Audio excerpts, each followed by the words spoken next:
Good evening and welcome to Tucker Carlson Tonight. So last week, on Thursday, talk show host Stephen Colbert dispatched a group of 7 of his employees to Washington, D.C. Their job, break into the U.S. Capitol complex and harass lawmakers inside. So the group dutifully arrived in the afternoon and were met almost immediately by uniformed Capitol Hill police officers who threw them out. But apparently on orders from Colbert, they returned. At about 4 p.m. on Thursday, the group re-entered the building. Accounts vary as to what exactly happened next, but it seems clear that Colbert's employees were led inside by an ally within the building. That would be a freshman member of Congress from Massachusetts called Jake Auchincloss. Once on federal property, Colbert's employees did what they came to do, which was disrupt the business of Congress. And apparently they were not subtle about doing it. They pounded on doors and yelled. Whatever they did, it got people's attention. It takes an awful lot for a police force controlled by Nancy Pelosi to arrest a group of left-wing entertainment figures. But that's exactly what happened next. Capitol Hill police arrested 7 Colbert employees and brought them to jail. All 7 of them were charged with unlawful entry. Now, that's the identical charge that hundreds of January 6th defendants have been prosecuted for. But unlike January 6th defendants, Colbert's employees were not sent to the D.C. jail for a year and a half in solitary confinement. No, they were released after only a night behind bars, and then they fled back to New York. Why is that? What exactly is the difference in the crime? As a legal question, we still don't know the answer. For some reason, Capitol Hill police have not released the surveillance tapes that would show exactly what Colbert's employees did, that so triggered the police force controlled by Nancy Pelosi that they were arrested. But whatever they did, otherwise sympathetic members of Congress are running away from it as quickly as they can. Quote, "We do not condone any inappropriate activity within the Capitol," Jake Auchincloss's office told us today. Though as a factual matter, that is not true.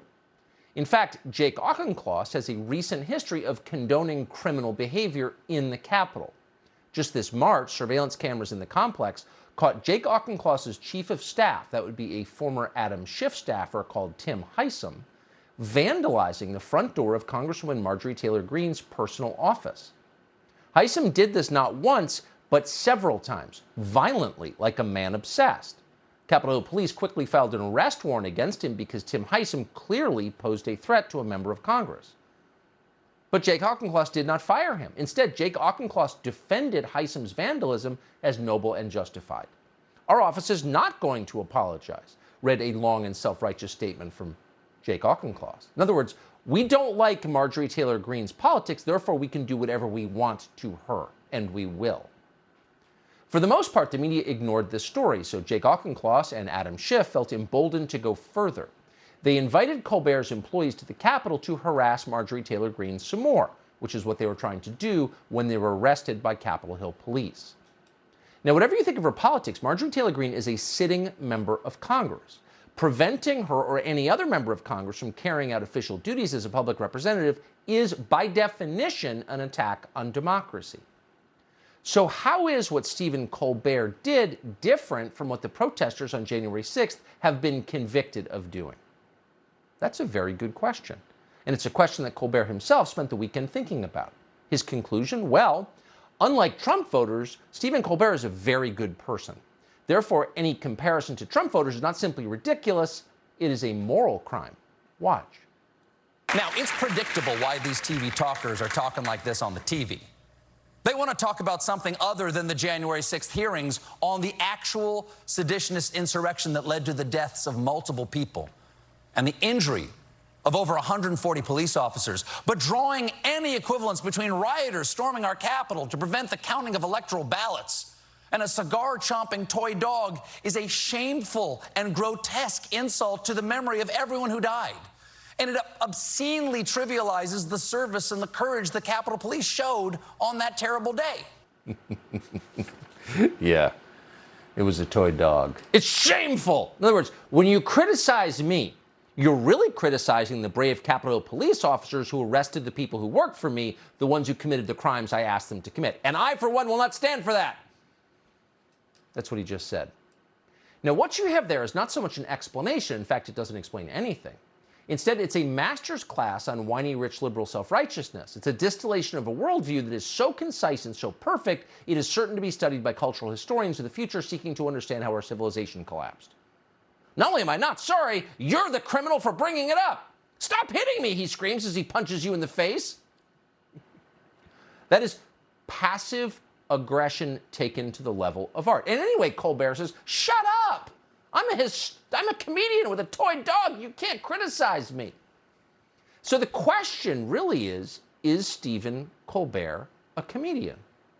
Well, if you're one of the relatively few people who still watches Stephen Colbert's show on CBS, you'll have to admit it is hard to tell.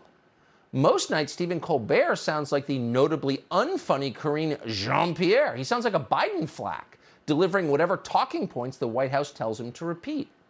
And if you doubt that, here's what it looks like. Ladies and gentlemen, Joe Biden did it. He's our next president.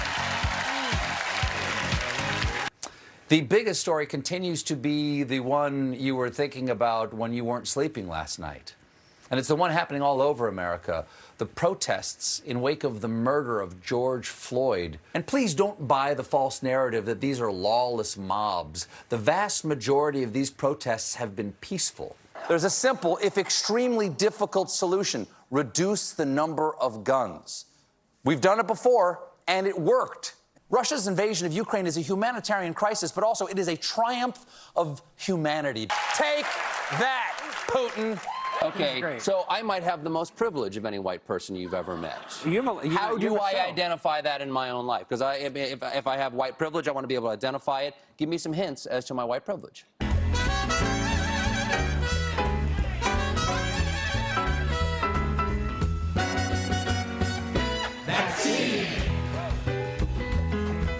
Get the vax, peasants! Surrender your guns. Support Ukraine. And remember, it's called Kyiv now. This isn't comedy. It's a very sad midlife crisis. But more than that, it's information war being waged against television viewers on behalf of the Democratic Party. At least when the White House press secretary does it, she admits what she's doing. Colbert hides behind his former job as a comedian. It was all a joke. When people I don't like break into the Capitol, it's insurrection. When we do it, it's sketch comedy. Right. It's getting harder to maintain that lie. And here's how you know. Comedians have a sense of humor. It is, in fact, a job requirement. But Stephen Colbert does not. Stephen Colbert has lost his sense of humor, along with the critical distance and perspective that make humor possible. At this point, he's just a partisan scold. And you know that for certain, because even as he watched the QAnon shaman parade around the Capitol on January 6th, Stephen Colbert did not laugh. Now, an actual comedian, whatever his politics, would have found that spectacle hilarious because, let's be honest, it was. Hey, man. Glad to see you guys. You guys are patriots. Look at this guy. He's got covered in blood. God bless you. Yes. You good, sir? Do you need medical attention? I'm good, thank you. All right. I got shot in the face. Where are they? I got shot in the face with some kind of plastic bullet. Any chance I could get you guys to leave the Senate wing? We will. I've been making sure they ain't disrespecting the place. Okay, just want to let you guys know this is like the sacredest place. Hey! This is the guy in the bearskin and the horn hat. That's not hilarious? Yes, it is hilarious. No, he's a seditious insurrectionist, said Colbert. He needs to go to jail. He's a terrorist. And when he was sent to jail, Colbert applauded. Now, that's how Maoist cadres act. That's not how comedians act. So Stephen Colbert may be a late-night host still for some reason, but he has zero sense of humor. He ought to step aside and let some young person who still gets the joke to have the job, but he won't. Here was Colbert on November 6, 2020. Watch. And if you did not know that Joe Biden was getting close to 270, Donald Trump just provided all the proof you will ever need. True story. I'm wearing black tonight because I was getting dressed this afternoon, and I thought he might try some shenanigans, and it might be fitting to tell jokes while wearing something somber if he goes down that dark path. So we all knew he would do this.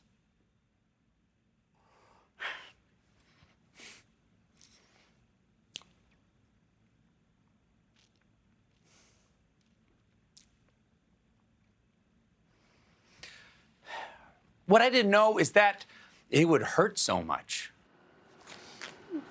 Those are real tears. The only real thing about that show. We're not trying to belabor the point, but the guy's not a comedian. You watch a comedian, you think, that guy's hilarious. I'd love to meet him. Imagine eating a meal with Stephen Colbert. Chances are you somehow offend him over the course of a typical dinner by saying something he finds offensive. What are the chances of that? 100%. Stephen Colbert is a Karen. He's a brittle, middle-aged woman who's always lecturing you about something. In fact, he's Elizabeth Warren. They even look alike. Have you seen them in the same room recently? No. Sad. He was talented at one point. So was Robert Smigel. That's one of the Colbert employees who was also arrested last week. Smigel's been doing his dog puppet routine for 30 years. That's the one that Colbert is now hiding behind. It was just a dog puppet. The dog puppet was kind of funny during the Clinton administration. It is pure hackery now. Smigel keeps going because he's got a political message for you. I'm going to beat you over the head with my political message. Ah! No one laughs at Robert Smigel anymore. It's pathetic. Who's funnier, Robert Smigel or the guy who took pictures of himself at Nancy Pelosi's desk on January 6th? Be honest. It's not even close. The guy at Pelosi's desk is hilarious compared to the guy with the talking dog. And none of them is half as funny, again, sorry, it's true, as Donald Trump. And how do you know that? Show us the late-night host who said anything half as amusing as Trump's taco bowl tweet. Ever? Any of them? No, never. These people are so afraid, they're so terrified, holding on to their stupid jobs late into middle age, that how do they respond to Cinco de Mayo? Fawning over the indigenous cuisine of the Latinx community. Nobody likes that. And that's why, in the end, Stephen Colbert has not a single Hispanic viewer. His audience is entirely self-hating white liberals like him. So nobody watches anymore. And that's fine. That's CBS's problem. But don't tell us you're a comedian and therefore exempt from the normal rules of behavior and the normal federal laws about trespassing, because you're not. You did what they did, and you should be punished in exactly the same way.